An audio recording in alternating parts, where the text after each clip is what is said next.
adakah yang bisa menebak ini adalah apa, teman-teman? Nah, ini adalah ulat. Ini adalah ulat, teman-teman. Kenapa kok ada ulat di bagian batang bawah? Nah, ini adalah ulat. Agar kalian tahu kenapa kok ada ulat seperti ini. Nah, inilah tanda-tandanya. Daun-daun ini hilang dengan sendirinya atau kerowak seperti ini.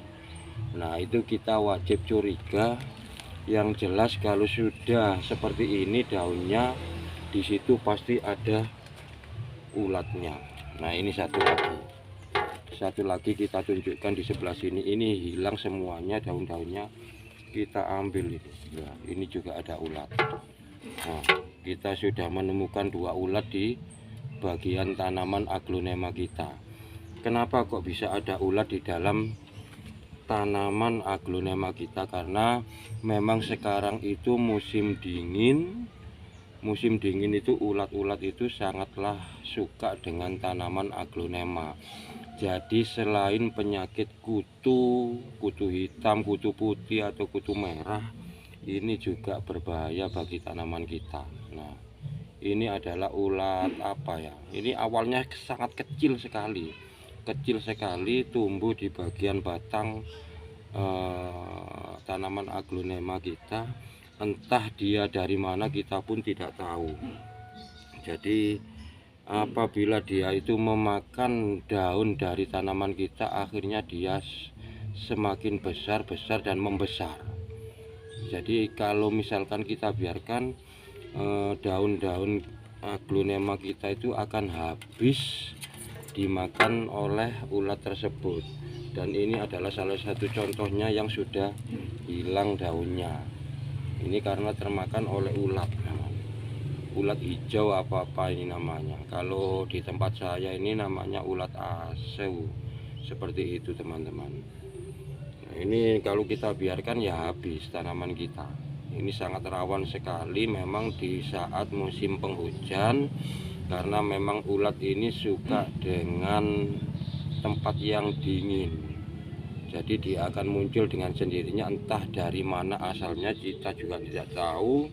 Tapi yang jelas kita harus mempunyai kecurigaan apabila ada daun tanaman aglonema kita itu yang tiba-tiba sobek seperti ini. Di situ pasti ada sarang ulat yang menempel ke dalam batang atau daun tanaman kita.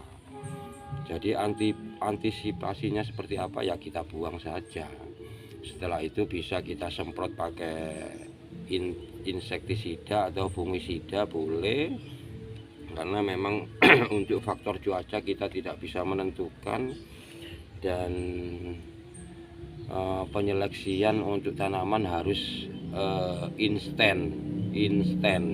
Nah, ini gigi kalau sudah tidak bisa lengkap kalau ngomong ya.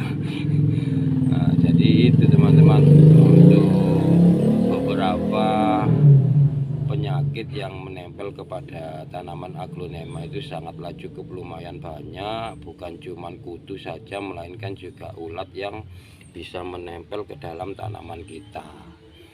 Jadi ini adalah satu pengalaman yang berharga bagi teman-teman sekalian. Apabila menemukan daun yang sobek seperti ini tapi tidak wajar sobeknya, sebaiknya kalian cek satu persatu untuk daunnya. Siapa tahu di situ ada ulat yang menempel, karena memang tidak terlalu menyolok untuk ularnya, karena warnanya juga hampir sama dengan daun yang kita punya. Jadi itu teman-teman sekilas apa yang saya bisa sampaikan untuk salah satu penyebab tanaman kita itu bisa rusak karena ini, teman-teman. Terima kasih, matur suwun, dan salam tangan kotor. Kita akan membuangnya, tapi tidak kita matikan, kita membuangnya jauh-jauh, teman-teman. Terima kasih, matur suwun.